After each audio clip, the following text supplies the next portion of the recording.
And now it's time for us to discuss more of those headlines in simple keywords with Adam joining us via Zoom. Good morning, Adam. Good morning, Lena. Happy Tuesday. Happy Tuesday. Let's get started. We have a lot of headlines to cover, starting with the impending void in our, medical services. Our first keyword of the day.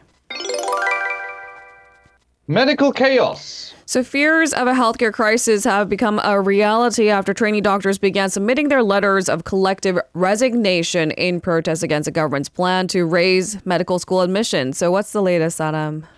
Right, so across the nation, a large number of resident doctors and interns from training hospitals, as well as those including at the Big Five hospitals in Seoul, have already submitted their resignations. They were to leave their post from 6 a.m. today, about an hour ago. Now, the government has stated its intention to take strict measures.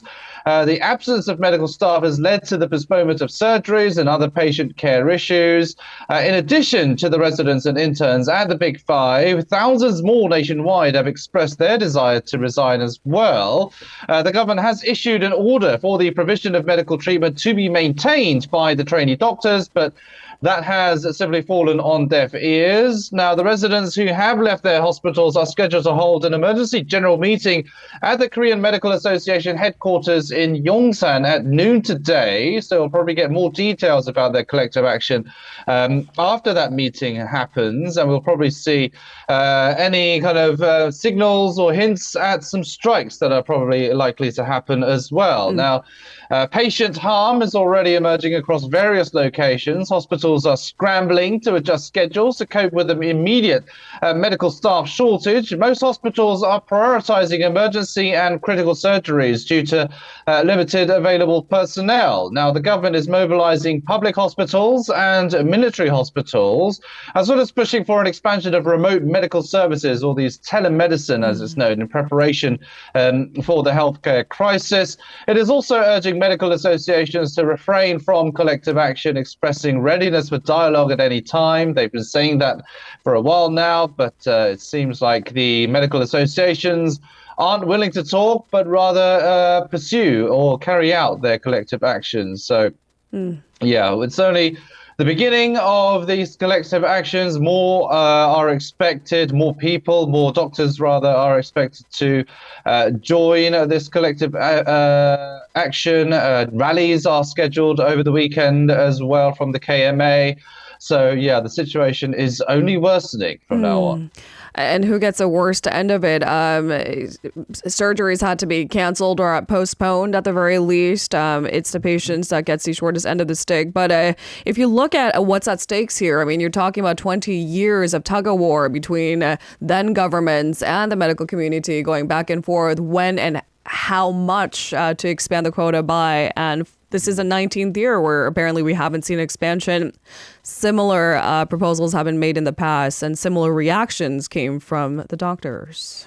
Yeah, so it's a tough one. I mean, it's certainly strong opinions on both sides. Right, 19 years is a long time. Of course, the demographics have changed during that period. The trends and the situation in the medical field have also changed accordingly as well. So the government believes that now is the time and before it's too late. But of course, doctors are still adamant to the fact that it's not going to be the best plan in terms of improving the medical sector. But who's right? I guess that is the tough question. But yeah, it's a tough situation for patients nonetheless at the moment. So yeah, there's been cases where there's a lot of important and critical surgeries being postponed as well, which is, of course, adding fuel to the already burning fire at the moment. All right, we'll leave it there for now so we can move on to our second keyword of the day.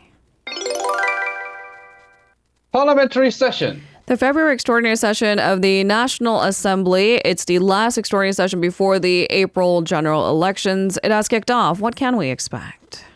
Right, so with the elections just 50 days away now, or 51 or 50, rival parties are expected to wage, of course, fierce battles over election law, the drawing of electoral districts, and laws for the dual special investigations into various allegations against the First Lady Kim Gun-hee and the so-called Daejangdong 50 billion club, this whole bribery scandal surrounding that area. Now, the floor leaders of the two major parties will give addresses. Hong Ik-pyo of the DP will give an address today. His PPP counterpart, Yoon Jae-ok, will give a speech on Wednesday. On Thursday and Friday, there will be Q&A sessions for the government on non-economic and economic issues. A session to deal with various bills related to people's livelihoods is scheduled for the 29th. The bill to amend the Public Officials or Officers Election Act to draw electoral districts is also stalled and is in limbo in Parliament. So we'll have to see if any progress is made on that. Most probably not, though.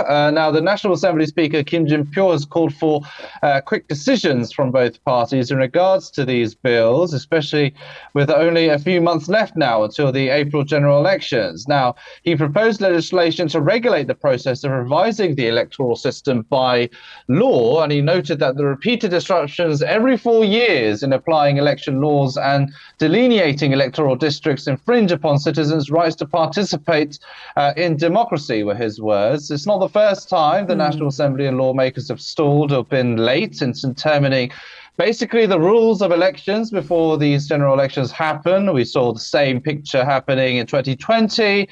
They only left it, I think it was about a month until they actually decided on what the rules were. And it's probably going to be the same story this time around as well. It might not be, but it's most likely. It's been a busy news cycle, hasn't it? Yeah, certainly. Yeah, barely keeping up. It's only going to get busier from now on. And yeah, brace yourselves.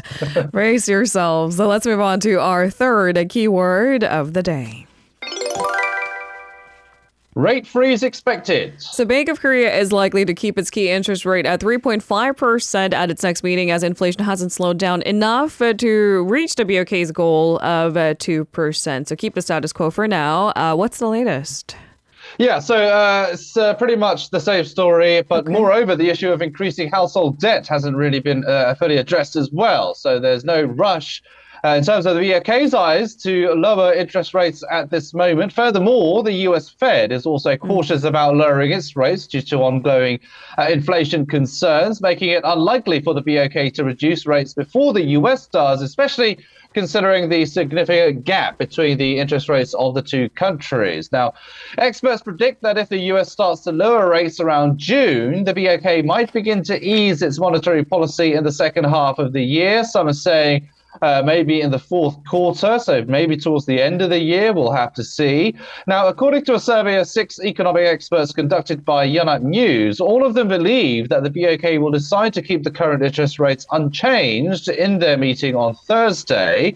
They highlighted concerns not just about inflation, but also about the continuing increase in household debt and the revived activity in the real estate market due to development promises, especially ahead of the general election. So that means that there's going to be more transactions, more willing buyers, and that, of course, means possibly an overheated real estate market. So that is another reason why the BOK might want to keep interest rates as they are at the moment to try and, stem any overheating of the real estate market. Now, these experts also mentioned that while the inflation rate drop in January signals a downward trend, there is still potential for the rate to increase again due to, of course, factors like geopolitical risks affecting oil prices and persistent high cost of living. All right, let's move on to our fourth keyword of the day. Cybersecurity. So intelligence agencies from South Korea and Germany have jointly issued a security advisory concerning cyber threats, particularly from North Korea. Tell us the details.